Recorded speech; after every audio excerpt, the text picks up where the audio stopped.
Om Swastiastu. Selamat pagi Miss dan teman-teman lainnya yang berbahagia. Marilah kita panjatkan puja-puji syukur kepada Tuhan Yang Maha Esa karena telah memberikan kita keselamatan dan kesehatan di masa pandemi COVID-19. Adapun topik yang akan kami bahas adalah jamur Basidiomycota. Saya Nika Adek Nuratning Tias, absen 16, kelas 10C Farmasi. Di sini saya bertugas sebagai moderator. Saya akan membimbing jalannya presentasi hari ini. Adapun anggota kelompok saya, Amelia Mutia Maharani, absen 01, Erika Dwi Prasetyo, absen 06, Komang Indah Parsini, absen 08, Niputu Mira Aindasari, absen 12, Nikade Nuratning Tias, absen 16, Siska Cahyangningsih, absen 21, Niwayan Sri Wulandari, absen 22. Adapun rangkaian acara yang akan kami lewati, yang pertama sesi pembukaan, yang kedua sesi penyampaian dan penyajian materi, yang ketiga adalah sesi penutup. Baik teman-teman, langsung saja kita mulai ke sesi yang pertama, yaitu sesi pembukaan. Marilah kita mengucapkan panganjali umat. Om Swastiastu. Selanjutnya adalah penyampaian dan penyajian materi. Saya persilakan untuk yang bertugas.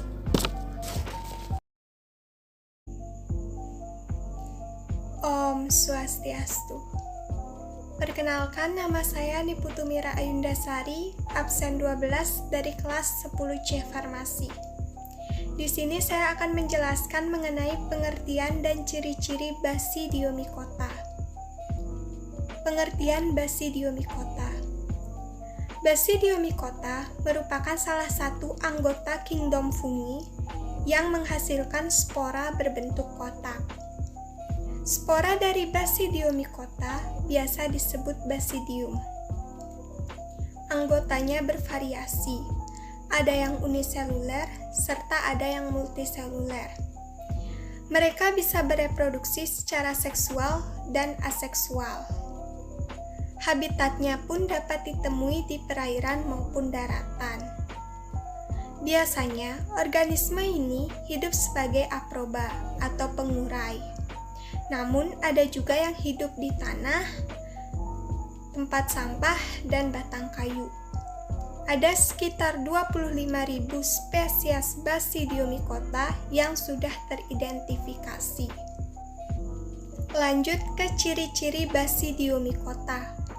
Ciri-ciri umum Basidiomycota yaitu meskipun dianggap monofiletik, Basidiomycota sangat bervariasi dengan bentuk uniseluler dan multiseluler, seksual dan aseksual, serta darat dan perairan.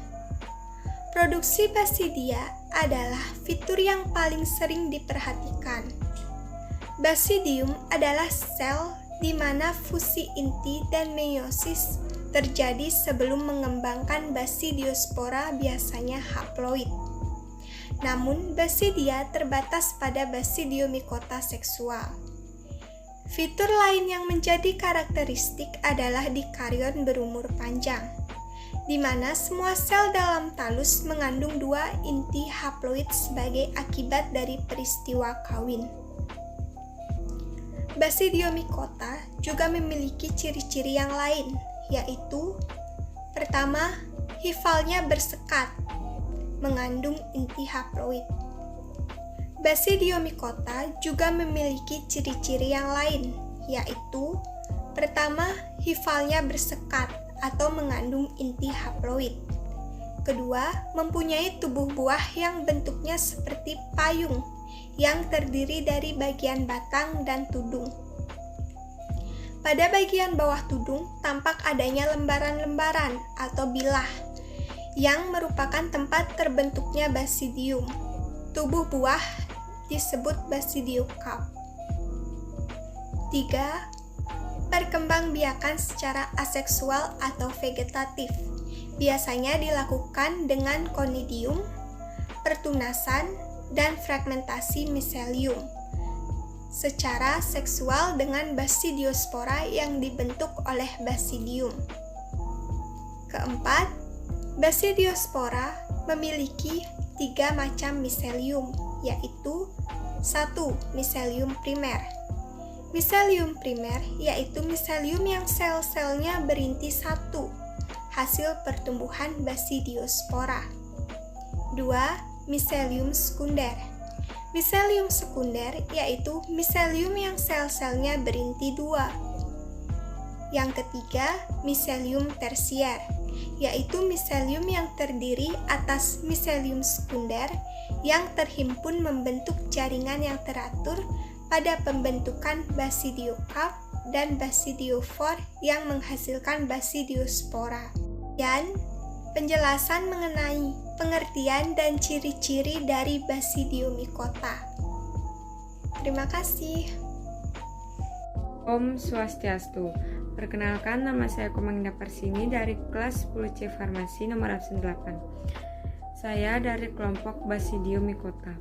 Di sini saya akan menjelaskan struktur Basidiomycota. Struktur Basidiomycota, ciri tubuhnya seperti jamur yang kita kenal, mempunyai bagian batang serta tudung yang berbentuk seperti payung. Pada bagian tubuh tudung terlihat adanya lembaran yang menjadi tempat terbentuknya basidium. Hifa yang bercabang dari jenis jamur tersebut membentuk miselium. Hifa yang bercabang dari jenis jamur tersebut membentuk miselium, lalu miselium membentuk tubuh buah yang disebut basidiokrap. Adapun struktur morfologisnya yaitu seperti 1. Tudung atau filius, merupakan bagian yang ditopang oleh stipe dan di bagian bawahnya mengandung bilah-bilah. Pada jamur muda dibungkus oleh selaput atau filium universal dan menjelang dewasa pembungkus tersebut akan pecah. 2. Bilah atau lamela atau gills, merupakan bagian di bawah tudung berbentuk helaian berbilah-bilah. 3. Tangkai tubuh buah atau stipe merupakan massa miselium yang sangat tampak dan tegak. 4. Cincin atau anulus merupakan bagian yang melingkari tangkai yang berbentuk seperti cincin. 4. Volva merupakan bagian sisa pembungkus yang terdapat pada dasar tangkai. Sekian dari penjelasan saya. Mohon maaf jika ada kesalahan kata. Saya tutup dengan Paramasanti. Om Santi Santi Santi Om. Selamat malam, Miss. Nama saya Erika Dwi Prasetyo, absen 6 kelas 10C. Di sini saya akan menjelaskan tentang anggota Basidiomycota. Filum Basidiomycota adalah salah satu anggota dari jamur sebenarnya yang memiliki ciri antara lain memiliki alat reproduksi seksual berupa Basidiospora. Filum ini terbagi menjadi 6 golongan besar, yaitu 1. Ustilaginales atau jamur gosong. Basidium memiliki dinding silang atau tidak bersepta. Ini adalah promicelium dari Teleospora tersebut. Teleospora tunggal atau sekumpul dalam kerak atau kolom yang tersisa di jaringan host atau meledak melalui epidermis. Hanya Teleospora dan Basidiospora yang diproduksi. Genus Ustilago penyebab busuk pada jagung atau Umaidis. Genus kedua ada Orochestis, penyebab busuk pada bawang atau U. cepulae. Yang ketiga, genus Porissorium, penyebab busuk menonjol pada sorghum atau Esorgi. Genus yang keempat ada Spacelotheca, penyebab gosong pembengkak pada sorghum atau Escruentum. Yang kedua ada Uredinales atau jamur karat. Basidium dengan dinding silang. Sel jantan disebut spermatia atau Spermatia fertile. Khusus menerima hifa di Spermagonia. Memproduksi 2 dari beberapa spora, yaitu Teleospora, Basidiospora, Aichiospore, dan Uredospore. genus Cronatium. Beberapa spesies menyebabkan karat pada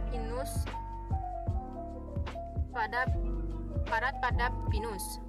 Genus yang kedua ada Gymnosporangium, menyebabkan karat pada apel atau G. juniperi virginianae. Genus yang ketiga ada Hemilia, penyebab karat daun kopi atau H. vastarik. Genus yang keempat ada Pacopsora, penyebab karat pada kedelai atau Pacopsora pepachirrhis Phragmidium puccinea oramices. Yang ketiga ada Esobasidiales, Basidiocarp kurang. Basidia berproduksi di permukaan pada jaringan yang terparasit. Genus Esobasidium, penyebab pembengkakan daun, bunga, dan jaringan pada beberapa tanaman hias. Yang keempat ada Cerotobasidiales. Basidiocarp seperti jaring laba-laba, tidak mencolok. Basidia tanpa dinding lintas dengan 4 sterigmata menonjol. Genus Atelia Thanatephorus tipula. Yang kelima ada Agaricales atau The Mushroom.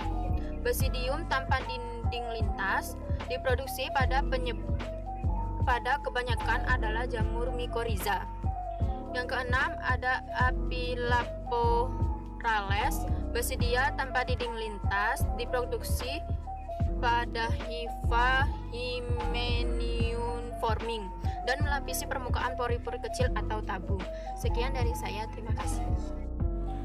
Om Swastiastu. Perkenalkan, nama saya Niwayan Sri Wulandari, absen 22 dari kelas 10C Farmasi. Di sini saya akan menjelaskan peran Basidium mycota yang menguntungkan. Dewasa ini budidaya jamur atau disebut dengan mushrooming the mushroom yang dapat dikonsumsi dilakukan banyak orang dengan menggunakan limbah pertanian sebagai media tumbuhnya. Budidaya jamur yang dapat dimakan disebut dengan edible mushroom, merupakan salah satu cara mengatasi kekurangan gizi atau kekurangan pangan serta menganeka-ragamkan pola pangan rakyat. Yang pertama, saya akan menjelaskan jamur tiram atau hirataki atau juga disebut dengan Pleurotus sp. Sebagai bahan dasar masakan atau makanan ringan, sumber protein nabati yang banyak, tidak mengandung kolesterol dan mencegah penyakit darah tinggi dan jantung, mengurangi berat badan dan diabetes. Kandungan asam folatnya, vitamin B kompleks tinggi yang dapat mencegah dan menanggulangi kekurangan zat gizi atau pengobatan kekurangan zat gizi. Yang kedua, saya akan menjelaskan jamur kancing atau Champignon atau juga disebut dengan Agaricus bisporus. Jamur ini mengandung jamur kancing segar bebas lemak, bebas sodium, serta mengandung vitamin dan mineral seperti vitamin B, vitamin potasium. Jamur kancing 5 buah dengan ukuran sedang sama dengan 20 kalori. Jamur ini juga mengurangi risiko hipertensi dan jantung karena kolesterol. Jamur ini juga dimanfaatkan sebagai bahan baku kosmetik dan formula untuk penghalus kulit. Yang ketiga, saya akan menjelaskan jamur merah atau juga disebut dengan Volpa Volpaceae. Sebagai bahan dasar masakan dan makanan ringan, kandungan antibiotiknya berguna untuk mencegah penyakit anemia, menurun darah tinggi, dan penyakit kanker. Erythdinin dikenal jamur merah dikenal sebagai penawar racun. Sekian dari penjelasan saya. Apabila ada salah kata mohon dimaafkan dan terima kasih. Om Santi. Pagi Miss, perkenalkan nama saya Siska Jainisi, kelas 10C Farmasi, nomor absen 21. Di sini saya akan menjelaskan tentang peran Basidiomycota yang merugikan. Yang pertama ada Pusina graminis atau jamur karat. Jamur ini termasuk ordo Uredinalis atau Rus fungi. Jamur ini tidak mempunyai basidiokarp. Hidup parasit pada rumput, gandum, murbel, dan lain-lain. Mycelium jamur ini tidak menusuk jauh dari tempat infeksinya dan membentuk bercak seperti karat sehingga disebut jamur karat. Yang kedua ada Ustilagomydes. Ustilagomydes adalah cendawan penyebab penyakit gosong bengkak pada jagung atau jam smooth. Cendawan ini merupakan dimorfik, artinya dalam siklus hidupnya dapat terjadi dua bentuk, yaitu membentuk sel kamir dan membentuk miselium U. Mydes umumnya menyerang tongkol jagung dengan masuk ke dalam biji dan menyebabkan pembengkakan serta terbentuk kelenjar. Pembengkakan akan mengakibatkan kelobot rusak dan kelenjar pecah hingga spora U. Mydes dapat menyebar. Yang ketiga ada Amanita muscaria. Jamur ini adalah jamur beracun yang termasuk ke dalam golongan Basidiomycota. Jamur ini memiliki warna yang bervariasi mulai dari warna merah terang hingga kuning hingga putih. Amanita muscaria dapat ditemukan di berbagai daerah di seluruh dunia karena jamur ini mampu tumbuh di berbagai suhu, mulai dari suhu dingin seperti di kutub hingga daerah tropis sekalipun. Namun ciri khas dari jamur ini adalah adanya bercak-bercak putih di bagian kepala. Yang kedua, saya akan menjelaskan tentang habitat Basidiomycota. Jamur Basidiomycota umumnya hidup sebagai saprofit pada sisa-sisa makhluk hidup. Misalnya serasa daun di tanah, merang padi, dan batang pohon mati. Jamur yang parasit hidup pada organisme inangnya, misalnya tumbuhan dan manusia. Jenis lainnya ada yang bersimbiosis dengan akar tumbuhan, membentuk mikoriza. Sekian penjelasan dari saya. Bila ada salah kata, saya mohon maaf. Terima kasih. Nama saya Melia Mutia Maharani, absen 1 dari kelas 10C Farmasi. Di sini saya akan menjelaskan tentang reproduksi Basidiomycota.